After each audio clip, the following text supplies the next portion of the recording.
Number 1 ఏంటంటే మీకు exercise. Number 2 ఏంటంటే స్లీప్ సార్. నిద్రపోవడం. కరెక్ట్గా టైంకి పడుకోవడం, జాగ్రత్తగా ఒక 7-8 అవర్స్ కంప్లీట్గా నిద్రపోవడం. Number 2 sir. నెంబర్ 3 ఏంటంటే సార్ నేను చేసే కార్యక్రమం ఫాస్టింగ్ సార్. మనం తినేదానికి తినకుండా ఉండే సమయాన్ని కూడా నేను పెంచాను సార్. స్లోగా ఈ 5 సంవత్సరాల కాలంలో నాకు కొద్దిగా ఆయన లీవ్ ఇవ్వబట్టి కొన్ని ఎక్స్పెరిమెంట్లు అంటే ఒక రకమైన ఒక అవకాశం. నేనేమనుకున్నానంటే sir, somebody wanted to punish me. మీరు బౌన్స్ బ్యాక్ కావాలంటే ఏం కావాలి, ఇది ఒక అవకాశంగా మలుచుకుని ఇంతకుముందు నేనున్న మాదిరి ప్రతాప్ కన్నా నేను ఇంకా బెటర్ కావాలి, వాళ్ళకి అవసరం లేకపోయినా నాకు నేను అవసరం, కృషి చేయాలి, నేను బెటర్ కావాలి అనేటువంటి ఒక సంకల్పంలో బయలుదేరాను. ఆ సంకల్పంలో బయలుదేరినప్పుడు నేను ఏంటంటే ఇప్పుడు ఈ మధ్య ఫాస్టింగ్ వల్ల చాలా బెనిఫిట్స్ ఉన్నాయని చెప్పేసి. ఏం బెనిఫిట్స్?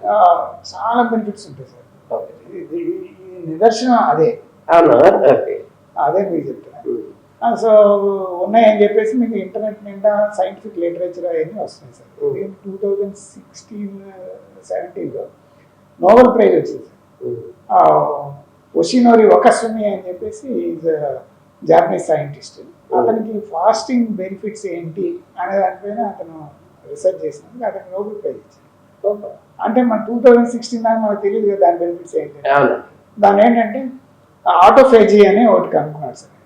అంటే మనం ఎప్పుడైతే ప్రొలాంగ్డ్ ఫాస్టింగ్ చేస్తామంటే ఏమి తినకుండా ఉంటాం, మంచిగా మాత్రమే లేదు, అప్పుడు ఏమవుతుందంటే body will going to cleaning modes.